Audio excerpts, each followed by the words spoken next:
برادر و خواهر عزیز، آیا شما می‌دانید که چشم هم زنا می‌کند؟ پس این را فراموش نکنید که پیامبری که دعوا می‌کنید که دوستش می‌دارید به شما چی می‌فرماید. پیامبر خدا صلی الله علیه و سلم برای ما و شما می‌فرماید که فزین العین النظر، یعنی چشم زنا می‌کند و زنای آن نگریستن است. روایت بخاری و مسلم. یعنی نگریستن به هر آن چیزی که خداوند دیدن آن را حرام کرده است، خواه رسم باشد یا نوار یا چیزی دیگره. برای مردان دیدن زنهای بیگانه و برای زنها دیدن مردهای بیگانه، مگر در حالت ضرورت به قدر ضرورت با رعایت ستر و حجاب می توانند یکدیگر را ببینند. اما دیدن رسم و نوارهای فحشا و یا مردان و زنان نیم برهنه و لوچ هم برای مردان و هم برای زنان قطعا حرام است.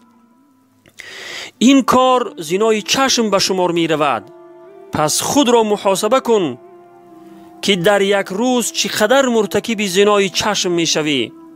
وقتی به کوچه می برایی، وقتی به اتوبوس می شینی، وقتی بازار می درایی، چشمهایت را نگاه دار و حفاظت کن.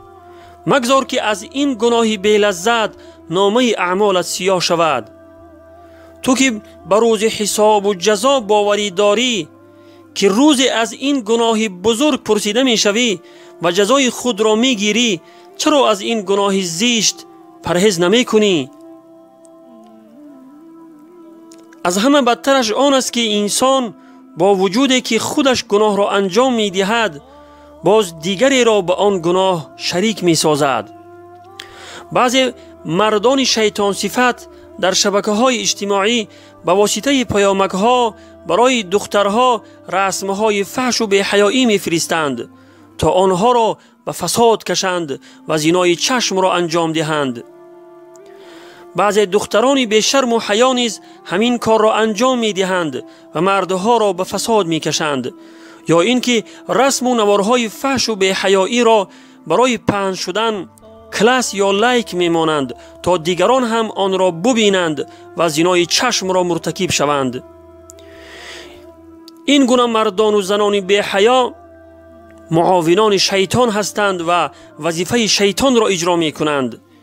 این گونه مردان و زنان بی حیا منتظر عذاب خداوند باشند که در همین دنیا اگرچه بعد از گذشت سالهای دراز هم که باشد، البته خداوند جزای این کردار زشت و ناپسند آنها را می دهد و آنگاه پشیمانی هیچ سودی ندارد. فراموش نکنند که روزی در پیشگاه خداوند از این چشمها و این چشم چرانی و پهن کردن بی حیایی پرسیده می شوند، ولی آنجا هیچ جوابی نمی یابند.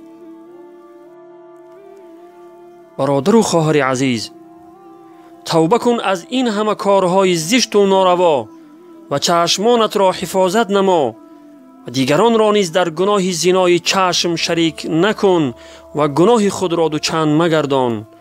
و السلام علی من اتبع الهدى. به قرآن آیه رحمت فراوان است ای انسان، بخوان این آیه را تفسیر و معنا کردنش با من.